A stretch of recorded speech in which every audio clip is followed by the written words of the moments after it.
Hello, good morning. This is iRadio News. First, here are the headlines. One person has died and over 30 others were injured in 4 days of clashes at Uganda's Kiradongo refugee settlement involving South Sudanese refugees and new arrivals from Sudan. South Sudan Catholic bishops have issued a call for urgent humanitarian access across conflict-affected areas, citing the suffering of displaced persons in parts of the country due to increased insecurity. And the East African community is advocating for a unified continent-wide resource mobilization strategy to accelerate Africa's development agenda. This is stories and more coming to you in this news bulletin with me, Lasuba Memo, and now the news in detail. One person has died and over 30 others were injured in 4 days of clashes at Uganda's Kiradongo refugee settlement involving South Sudanese refugees and new arrivals from Sudan. The settlement is situated along the main road between Kampala and Gulu in northern Uganda. According to NBS television, the violence was caused by tensions between South Sudanese refugees and new arrivals from Sudan. It reported that many of the injured were attacked with machetes, with homes broken into, forcing some families to hide in the bushes. The Uganda Nile Post cited the police and community leaders as saying the clashes took place for 4 consecutive days until yesterday, prompting the Ugandan police to deploy security personnel. The precise cause of the clashes remains unclear. South Sudan Catholic bishops have issued a call for urgent humanitarian access across conflict-affected areas, citing the suffering of displaced persons in parts of the country due to increased insecurity. The religious leaders made the call as they expressed deep concern over the country's return to violent conflict despite repeated promises by political leaders that there would be no return to war. In an address delivered in Juba at the weekend, the bishop said the country has seen a sharp rise in violence and insecurity in recent months, leaving citizens gripped by fear, displacement, suffering and hopelessness. They pointed to continued aerial bombardments, road and river ambushes, military clashes, shrinking civic space, media restrictions, local raids, abductions, sexual violence and arbitrary detentions. The bishop said these acts are tearing communities apart, claiming innocent lives and leading to the injury and forced recruitment of civilians by armed groups. They question how, after so many public assurances of peace from both government and opposition leaders, South Sudan could still be slipping back into war.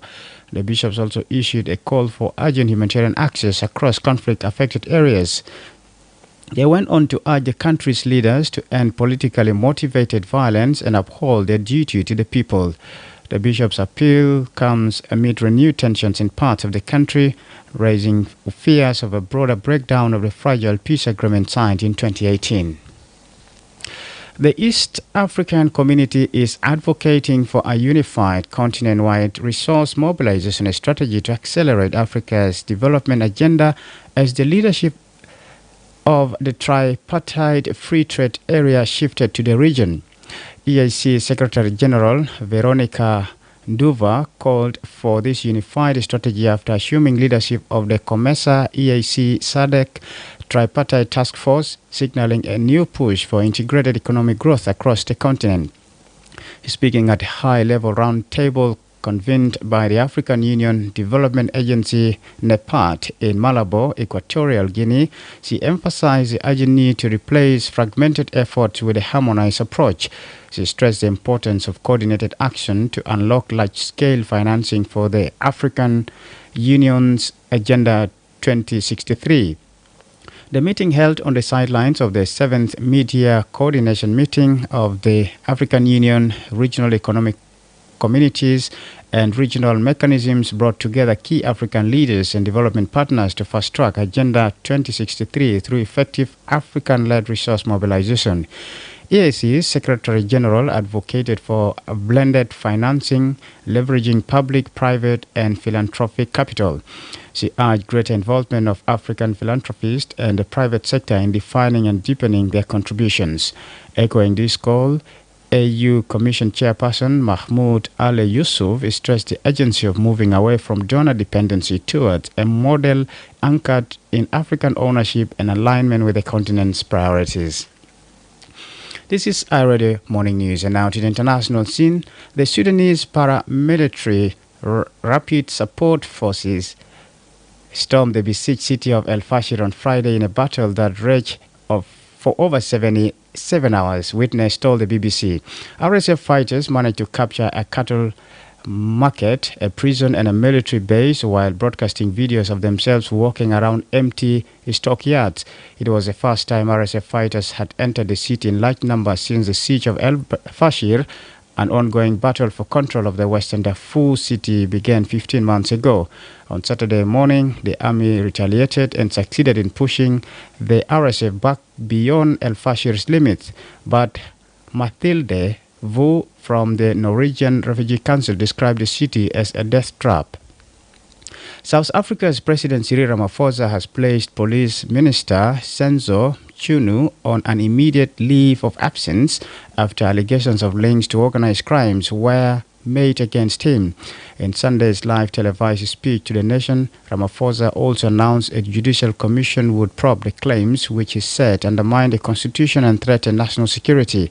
He added that law professor Firoz Chachalia had been appointed as interim police minister. Chunu denied any wrongdoing, saying in a statement that he stood ready to respond to the accusations against him. This is our Radio Morning News, and to end this bulletin, here's a recap of the headlines.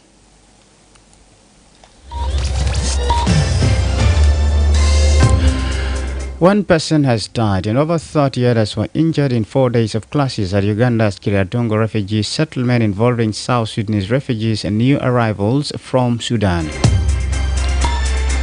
South Sudan Catholic bishops have issued a call for urgent humanitarian access across conflict-affected areas, citing the suffering of displaced persons in parts of the country due to increased insecurity.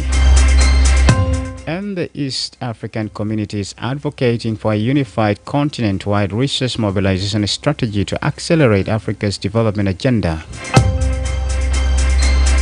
That's the end of iRadio Morning News. If there is a story or an event you'd like iRadio to cover or report about, please send us a text message at +211 925 287 870. It's also a WhatsApp number.